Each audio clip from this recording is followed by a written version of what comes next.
Today we're going to make rotisserie chicken soup. This soup starts with a pre-cooked rotisserie chicken that can be bought at most supermarkets and bulk goods stores such as Sam's Club.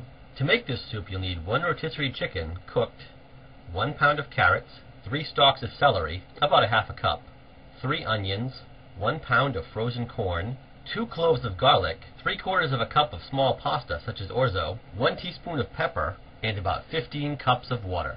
Now let's get started. Cut the chicken breast off the rotisserie chicken, cube, and refrigerate until needed. Peel and slice the carrot. Slice the celery. Peel and chop 2 of the onions. Set them aside in the refrigerator until needed. Do not discard the carrot peels and celery scraps. In a large pot or Dutch oven, combine the remainder of the rotisserie chicken, carrot peels, celery scraps, and 1 remaining onion peeled and quartered, garlic peeled and coarsely chopped, and pepper with the water. Bring the water to a boil and lower the heat. Simmer, stirring occasionally, for about 2 hours.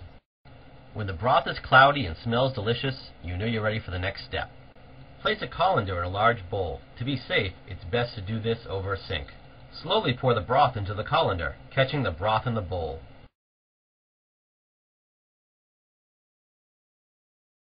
Discard the items in the colander.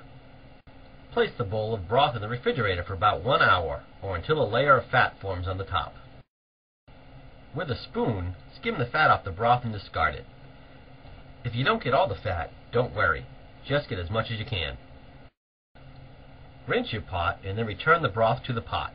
Bring to a boil and add carrots, onions, and celery. Simmer for about 20 minutes. Add the frozen corn and chopped chicken breast. Return to a boil and simmer for about 15 minutes. Add the pasta and simmer for approximately 15 to 20 minutes, or until the pasta is tender. Add more water if needed. The pasta will absorb moisture as it cooks. And that's all there is to it. One more note, depending on how much meat you like in your chicken soup, you can even get an extra meal or 2 out of the chicken. I don't like too much meat in my soup, so I often use at least part of the chicken breast in another recipe or in sandwiches. Considering the rotisserie chicken cost only $4.88, and the other ingredients about $5 combined, that makes an inexpensive meal even more cost-effective.